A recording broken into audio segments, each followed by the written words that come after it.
অন্যরকম আনন্দ লাগতেছে। আজকে আমার ছেলেকে পাইছি, এইটা ভাষায় প্রকাশ করতে পারতেছি না। দ্বিতীয়বার জীবন পেলে মানুষের যেরকম অনুভূতি হয় ওই রকমই একটা অনুভূতি আর কি। আমরা দুশ্চিন্তা ছিলাম আমার ছেলেরা কখন আমাদের কাছে ফিরে আসবে।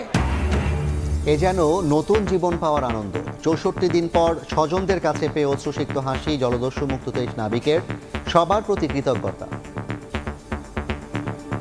যারা আমাদেরকে অল্প সময়ের মধ্যে সোমালিয়া জলদস্যুদের কবল থেকে মুক্ত করেছে, আমরা কৃতজ্ঞতা বলে শেষ করতে পারবো না। বড় একটা বিপদ কাটিয়ে পরিবারের কাছে ফিরছি। আজকে যে আপনাদের মাঝে আসলাম, এই অনুভূতি প্রকাশ করার ভাষা নেই। চট্টগ্রামে ফুল দিয়ে বরণ, প্রতিকূলতা পেরিয়ে সুস্থভাবে ফেরায় স্বস্তির নিঃশ্বাস। 2 কাঁধ থেকে পাহাড় সম পরিমাণ ওজন নেমে এসছে, আজকে আমরা ঘুমাতে পারবো। আমরা সবাই মিলে যার যার অবস্থান থেকে আমরা সবাই কাজ করছি। It was a team work under the leadership of honourable prime minister. দেখছিলেন প্রধান শিরোনাম। রাত 11টার সময় সঙ্গে আছি আমি জাফর সাদিক। এবার অন্যান্য শীর্ষ সংবাদ। টাইগারদের টি-20 বিশ্বকাপ দল ঘোষণা, নতুন চমক তাসকিন সহ অধিনায়ক। বাজে পারফরমেন্সের পরও লিটন সৌম্য স্কোয়াডে, শুধু বলির পাঠা সাইফুদ্দিন, অভিমত সমর্থকদের।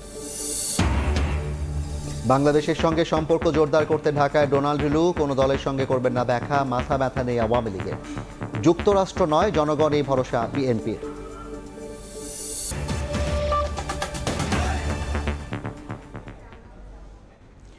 এ যেন নতুন জীবন পাওয়ার আনন্দ। 64 দিন পর স্বজনদের কাছে ফিরলেন জলদস্যুর হাত থেকে মুক্ত এমভি আবদুল্লাহর 23 নাবিক। বিকেলে কুতুবদিয়া থেকে তাদের বহনকারী এমভি জাহান মনি চট্টগ্রাম বন্দরে ভিড়লে তৈরি হয় আবেগঘন পরিবেশ। ক্যাপ্টেন সহ একে একে সবাইকে ফুল দিয়ে বরণ করে নেয় কর্তৃপক্ষ। সাক্ষাৎ ত্রিপুর ক্যামেরায় আরও জানাচ্ছেন কমল দে।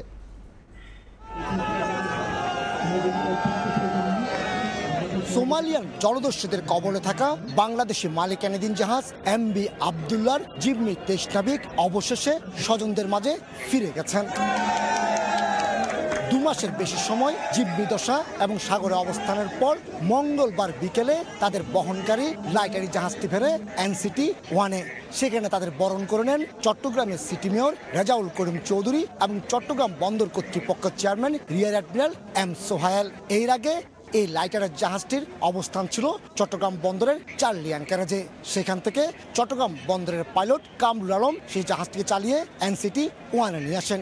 এই সময় চট্টগ্রাম বন্দরের 2টি টাগবোট কান্ডারি 3 এবং কান্ডারি 4 এই জাহাজটিকে এসকর্ট দেয়।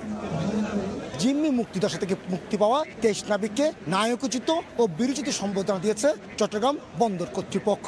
আমরা সুস্থ অক্ষতভাবে ফেরত আসছি, তো আমরা সবাই স্ট্রং ছিলাম মেন্টালি। না না, আমাদের নির্যাতন ইনশাল্লাহ, হ্যাঁ এটাই উপর আল্লাহ। 2 কাঁধ থেকে পাহাড় সম পরিমাণ ওজন নেমে এসছে, আজকে আমরা ঘুমাতে পারবো। আর সে কারণে এই সম্বর্ধনার আয়োজন, এমনটি বলেছেন সিটি মেয়র, বলেছেন বন্দর চেয়ারম্যান। বন্দরের যারা কর্মকর্তা কর্মচারী আমরা যারা আছি তাদের জন্য আনন্দের বিষয়, আমার মনে হয় সারা দেশবাসীর জন্য একটা আনন্দের বিষয়। বর্তমান সরকারের অত্যন্ত দূরদর্শিতার জন্য এবং সাহসিকতার পদক্ষেপের জন্য আজকে আমাদের সন্তানদেরকে আমরা ফিরিয়ে পেয়েছি। অপরদিকে স্বজনদের কাছে ফিরতে পেরে নাবিকরাও ছিলেন উচ্ছ্বসিত। দেশবাসী আমাদের জন্য দোয়া করছে, আমরা খুবই সবার জন্য সবার কাছে খুবই কৃতজ্ঞ। আমরা আল্লাহর অশেষ রহমতে আমরা মুক্ত হয়ে আসতে পারছি। চলতি বছরের 12ই মার্চ মোজাম্বিক থেকে 55,000 মেট্রিক টন কয়লা নিয়ে এমভি আবদুল্লাহ জাহাজ ফিরছিল দুবাইয়ের হামরিয়া বন্দরে। সোমালিয়ান উপকূল থেকে অন্তত 1500 নটিক্যাল মাইল দূরে এসে সোমালিয়ান জলদস্যুরা জাহাজটিকে জিম্মি করে সোমালিয়ান উপকূলে নিয়ে যায়। চট্টগ্রাম বন্দর থেকে কমল দে, সময় সংবাদ। যুক্তরাষ্ট্রের দক্ষিণ ও মধ্য এশিয়া বিষয়ক সহকারী পররাষ্ট্রমন্ত্রী ডোনাল্ড রিলুর সঙ্গে বৈঠক শেষে গুলশানে নিজ বাসভবনে গণমাধ্যমের সঙ্গে কথা বলছেন প্রধানমন্ত্রীর বেসরকারি শিল্প ও বিনিয়োগ বিষয়ক উপদেষ্টা সালমান এফ রহমান। সরাসরি যাচ্ছি সেখানে।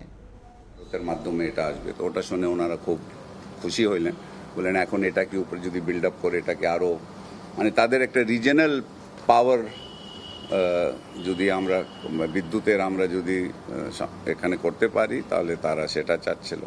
রোহিঙ্গার তার উপরে তারা আমাদেরকে আবার মাননীয় প্রধানমন্ত্রীকে অনেক ধন্যবাদ জানিয়েছেন যে আমরা যে রোহিঙ্গাদের কে এভাবে আমরা আশ্রয় দিচ্ছি, এবং তার সাথে তারা বলেছে যে তারা যে যতটুকু সাপোর্ট মানে তারা আমাদেরকে যে রোহিঙ্গা সাপোর্ট করতেছে সেটা তারা করতে থাকবে, কন্টিনিউ করবে। এবং তার সাথে তারা যেটা বলেছে যে আমরা বলেছি যে মায়ানমারের উপরে কিন্তু আমাদের যেন রোহিঙ্গাদেরকে তারা ফেরত নেয়, সেটার উপরে চাপ বলে হ্যাঁ সেটা আমরা চেষ্টা করতেছি। কিন্তু আবার বলেছে যে মায়ানমারের তো আমরা সবাই জানি যে মায়ানমারের যে এখন বর্তমানের যে অবস্থাটা ওখানে, সেখানে এটা সময় লাগবে, মানে ওখানে বলে আমরা সবাই কাজ করতেছি, চেষ্টা করতেছি। তার ছাড়া তারা আমাদের যে আইএলওর সাথে যে আমাদের লেবার রাইটসটা, লেবার নিয়ে যে কথা হচ্ছে সেটা নিয়েও তারা বলেছে যে যদি আমরা যে আইএলও রোড ম্যাপটা ওনাদের যেটা আমাকে বলেছে যে আমাদের যে শ্রমনীতি আর শ্রম আইনটা যেটা করার, এটার সাথে তারা বলেছে আইএলওর সাথে আমরা কিন্তু একদম একমত। আইএলও যা চাচ্ছে তা আমরাও তাই চাচ্ছি। মানে এক সময় ওদের মধ্যে, আইএলওর মধ্যে আর মার্কিন ওদের যে দাবিগুলিতে একটু আলাদা একটু ছিল। এখন তারা বলছে আমরা একদম সেম পেজে চলে এসছে। তো তোমরা যদি আইএলওর সাথে সম্পর্ক ঠিক করে নিতে পারো তাহলে তার মানে আমাদের সাথেও হয়ে গেলে, অ্যান্ড তারা বলছে এটা হইলে আমরা তাহলে ইমিডিয়েটলি যে ডিএফসি তাদের যে ডেভেলপমেন্ট বলছে সেটাও আমরা শুরু করতে চাই, আমরা খুবই কিন। তো তোমরা যদি, তো সেখানে তো আমরা বলেছি কি আমরা অনেক অগ্রগতি করেছি শ্রম আইন এবং আইনটা পরিবর্তনে। তো এই নেগোসিয়েশন আমাদের কিন্তু আইএলওর সাথে চলছে এবং আমরা খুব আশাবাদী যে এটা আইএলওর সাথে একটা আমাদের সমঝোতাটা হয়ে যাবে। তো হয়ে গেলে তাহলে তাদের সাথেও ভালো হবে। সালমান এফ রহমানের বক্তব্য সরাসরি দেখতে ভিজিট করুন সময় টিভির ফেসবুক পেজে। এর আগে দুপুরে 3 দিনের সফরে ঢাকায় পৌঁছান মার্কিন সহকারী পররাষ্ট্রমন্ত্রী ডোনাল্ড লু। প্রথম দিন এই গুটি কয়েক নাগরিক সমাজের প্রতিনিধিদের সঙ্গে সাক্ষাৎ করেছেন লু। জানতে চান নির্বাচন পরবর্তী গণতন্ত্র, মানবাধিকার, শ্রমিক অধিকার, অর্থনীতি ও জলবায়ু বিষয়ে। যদিও বৈঠক শেষে গণমাধ্যম এড়িয়ে যান মাহফুজ আনাম, নূর খান লিটনের মতো সুশীলরা। আবারও ঢাকায় যুক্তরাষ্ট্রের দক্ষিণ ও মধ্য এশিয়া বিষয়ক সহকারী পররাষ্ট্রমন্ত্রী ডোনাল্ড লু। গত 17 মাসের মধ্যে এটি তার তৃতীয় বাংলাদেশ সফর। মঙ্গলবার সকাল 11:15টায় শাহজালাল আন্তর্জাতিক বিমানবন্দরে তাকে স্বাগত জানান পররাষ্ট্র মন্ত্রণালয়ের উত্তর আমেরিকা বিভাগের মহাপরিচালক খন্দকার মাসুদুল আলম। বিমানবন্দর থেকে মার্কিন দূতাবাসে যান লু। সেখানে ঘণ্টাখানেক অবস্থানের পর গুলশানে মার্কিন রাষ্ট্রদূতের বাসায় সুশীল সমাজের প্রতিনিধিদের সঙ্গে বৈঠকে বসেন, যেখানে অংশ নেন ডেইলি স্টারের সম্পাদক মাহফুজ আনাম, শ্রমিক নেতা কল্পনা আক্তার, মানবাধিকার কর্মী নূর খান লিটন ও রানী ইয়ানিয়ান সহ কয়েকজন তরুণ অ্যাক্টিভিস্ট। তবে ঘণ্টা দেড়েকের বৈঠক শেষে গণমাধ্যমে এড়িয়ে যান মাহফুজ আনাম, নূর খান লিটনরা। তরুণ জলবায়ু কর্মী সোহানুর রহমান জানান, নির্বাচন পরবর্তী গণতন্ত্র, মানবাধিকার, অর্থনৈতিক অবস্থা ও জলবায়ু নিয়ে মূলত আলোচনা হয়েছে। ফিলিস্তিন ইস্যুতে বাংলাদেশিদের মনোভাব সম্পর্কেও জানতে চান মার্কিন কর্মকর্তা। গণতন্ত্র, মানবাধিকার, আদিবাসী মানুষের অধিকার, শ্রমিক এবং এই আলোচনার একটা বড় জায়গা ছিল জলবায়ু পরিবর্তন এবং ওনার এই মিশনের 2টা প্রধান জায়গা ছিল। একটা হচ্ছে অর্থনৈতিক সম্পর্ক পুনরুদ্ধার, একটা জলবায়ু সম্পর্কে। রাজনৈতিক ইলেকশন পরবর্তী ইস্যুগুলো নিয়ে আলোচনা হয়েছে, বাট সেটা এখানে আর বলা যাবে না। আমরা সবাই একমতে বলেছি আমরা কেউ প্যালেস্টাইনে গণহত্যাকে আমরা সমর্থন করি না। নির্বাচনের আগে 2বার বাংলাদেশ এসে ডোনাল্ড লু ছোটাছুটি করেন রাজনৈতিক মহলে। তবে এবারের সফরের এজেন্ডা পুরোটাই ভিন্ন। 3 দিনের সফরের উদ্দেশ্য সম্পর্ক জোরদার করা। মার্কিন পররাষ্ট্র দপ্তর বলছে, ঢাকা সফরে 2 দেশের সহযোগিতার সম্পর্ক ছাড়াও জলবায়ু সংকট ও দ্বিপক্ষীয় অর্থনৈতিক সম্পর্ক আরও জোরদার করা নিয়ে আলোচনা করবেন ডোনাল্ড লু। বুধবার পররাষ্ট্র সচিবের সঙ্গে বৈঠক করবেন ডোনাল্ড লু। এছাড়াও পররাষ্ট্রমন্ত্রী এবং বন ও পরিবেশ মন্ত্রীর সঙ্গেও আলোচনা হবে তার। তাজওয়ার মাহমুদ, সময় সংবাদ, ঢাকা। মার্কিন সহকারী পররাষ্ট্রমন্ত্রী ডোনাল্ড লু বাংলাদেশে আসলেও তাদের ভিসা নীতি সহ কোনো ইস্যুকেই আমরা কেয়ার করি না বলে মন্তব্য করেছেন আওয়ামী লীগের সাধারণ সম্পাদক ওবায়দুল কাদের।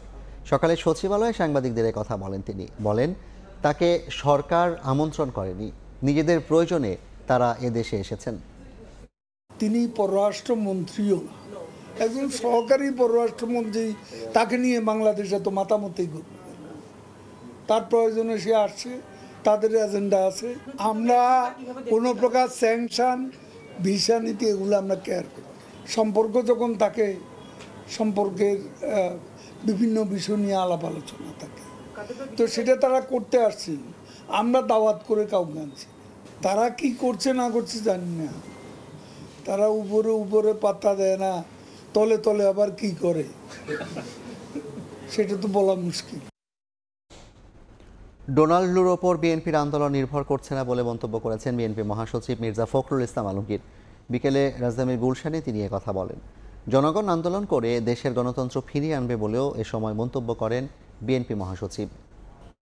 গণতন্ত্রের ধ্বংস করে দেওয়া হয়েছে, সরকার যারা বিনা ম্যান্ডেটে জোর করে ক্ষমতা দখল করে আছে, বাংলাদেশের জনগণ কারো উপরে নির্ভর করে তার গণতান্ত্রিক অধিকার ফিরিয়ে আনবে এটা আমরা মনে করি না।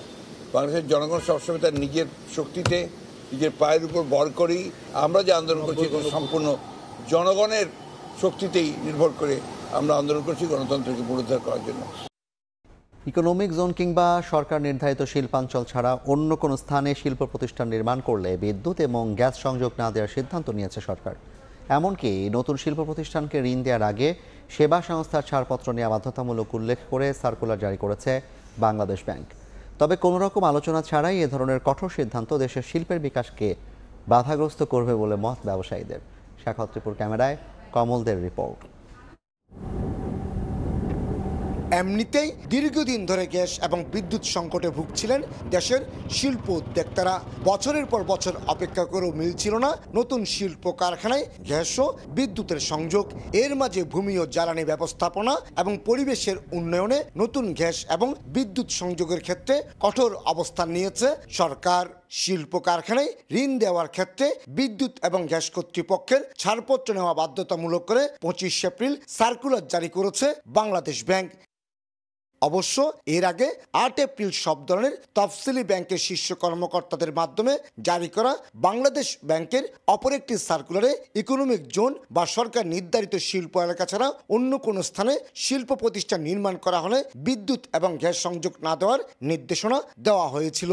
প্রজ্ঞাপনে যে সমস্ত এলাকায় নিষেধ করা হয়েছে নতুন কোনো গ্যাস এবং বিদ্যুৎ সংযোগ না দেওয়ার, আমরা সেটা মেনে আমরা নতুন কোনো সংযোগ আর বিদ্যুৎ সংযোগ দেব না। নতুন কারখানা স্থাপনে দেশের বিভিন্ন অঞ্চলে গড়ে ওঠা ইকোনমিক জোনগুলোকে গুরুত্ব দেওয়া হলো, সেখানে রয়ে গেছে নানা জটিলতা। প্রজ্ঞাপনটি জারি করার এখনই সময় রাইট টাইম কিনা এটা নিয়ে আমি দ্বিমত পোষণ করতে পারি। সংযোগ পাই বা না পাই, ডিমান্ডের টাকাটা কিন্তু দিয়ে দিতে হয়। তো যারা ইনভেস্ট করে ফেলেছে তাদের জন্য বড় ধরনের একটা ক্ষতির সম্মুখীন। ব্যবসায়ী কিংবা শিল্প উদ্যোক্তাদের সাথে আলোচনা ছাড়াই সরকার এই কঠোর সিদ্ধান্ত নিল, তা বাস্তবায়নে আরও সময় নেওয়ার কথা বলছেন ব্যবসায়ীরা। বিপদ আসবে যে ইন্ডাস্ট্রি যদি না হয় তাহলে কিন্তু কর্মসংস্থানও বাড়বে না। সরকার ইতিমধ্যে সারা দেশে 100টির বেশি ইকোনমিক জোন গড়ে তোলার পাশাপাশি বিভিন্ন শিল্প প্রতিষ্ঠানের নামে বরাদ্দও দিয়েছে। আগামীতে কলকারখানা করার ক্ষেত্রে গ্যাস এবং বিদ্যুৎ সংযোগ পাওয়ার জন্য নতুন যে নিয়ম করা হয়েছে তাতে নতুন করে আর কোনো শিল্পাঞ্চল গড়ে উঠবে না, কর্মসংস্থান হবে না লাখ লাখ বেকারের, এমনটি শঙ্কা ব্যবসায়ীদের। চট্টগ্রামের বায়েজিদ শিল্পাঞ্চল থেকে কমল দে, সময় সংবাদ।